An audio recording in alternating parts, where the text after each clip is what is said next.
Começa agora. Diário Econômico. Um oferecimento do Canal Rural. Uma análise das principais informações que impactam os mercados, A economia global e do Brasil. Apresentação Marco Caruso.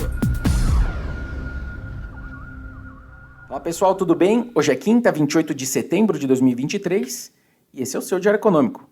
O Price Action segue negativo e instável pelo mundo, liderado pelos Estados Unidos. As ações dos títulos públicos americanos estão a caminho do pior mês do ano, à medida que os investidores exigem mais prêmio para alocar nas treasuries mais longas.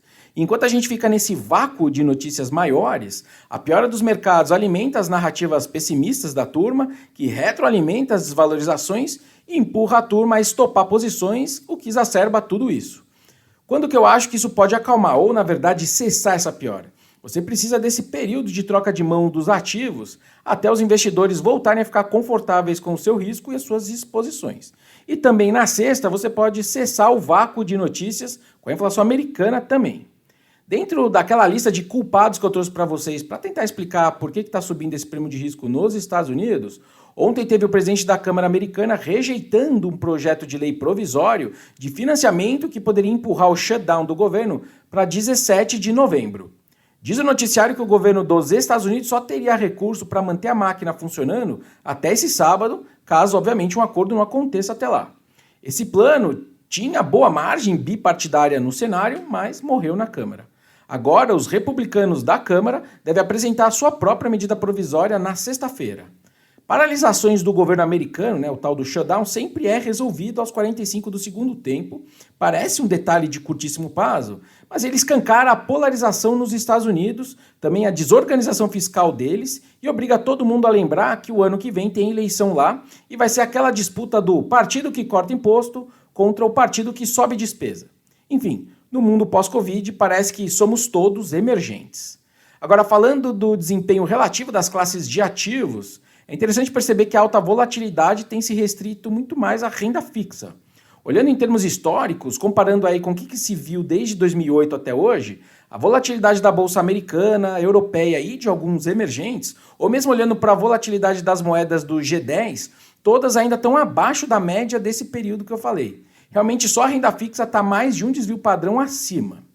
As moedas, elas têm sentido, O mês, a semana e essa quarta-feira foram claramente de dólar forte. Ontem, por exemplo, chamou atenção o euro perdendo 0,7% contra o dólar, o que é um movimento relevante para um dia.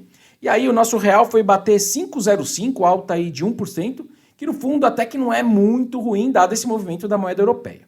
De certa forma, o Brasil segue usufruindo dos preços altos de certas commodities que dão uma amortecida nessas pioras. Na verdade, os termos de troca do Brasil seguem em patamares relativamente altos e esse é um colchão em algumas janelas aí maiores de tempo. Termo de troca, para quem não é versado em economês, é a diferença entre o preço do que a gente exporta e a gente importa. Não que isso faça diferença para o dólar no dia, mas meu ponto é que a moeda podia estar bem pior não fosse isso. Coincidência ou não, nossa bolsa sobreviveu perto do 0 a 0. A dinâmica acompanhou o Wall Street, é verdade, que foi volátil, mas encerrou perto da estabilidade, mas o Ibovespa teve aquela ajuda do petróleo e da Petro e em menor grau do minério e do setor de materiais. Os preços do petróleo subiram quase 3%, batendo nova máxima de 10 meses e chegando mais perto dos $100 por barril, depois que os estoques dos Estados Unidos vieram abaixo do esperado.